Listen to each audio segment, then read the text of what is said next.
একটা ঘটনা হলো কি, স্বাদে আমরা কিন্তু দুইটা ধামা রাখি, একটা হচ্ছে কি পুতো, একটা হচ্ছে কি চামিচ। দেখি মেয়ে আমাদের কোন জিনিসটা উঁচু করে, এবং আমরা ছেলে মনে করি যে পুতো আর মেয়ে মনে করি যে চামিচ। দেখি আমাদের মেয়ে আজকে কোনটা উঁচু করে, আমরা সেটাই দেখবো।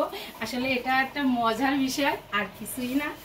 যে আগের দাদি নানিরা অনেক মজা করতো, আড্ডা করতে ছেলে হবে না মেয়ে হবে, আমরা এটা দেখবো না ওইটা দেখবো, এটা সত্য। আসলে এগুলো কুসংস্কার, তারপরেও আমরা একটু হাসি আনন্দ ঠাট্টা করতেছি, আপনাদের সাথে শেয়ার করতেছি।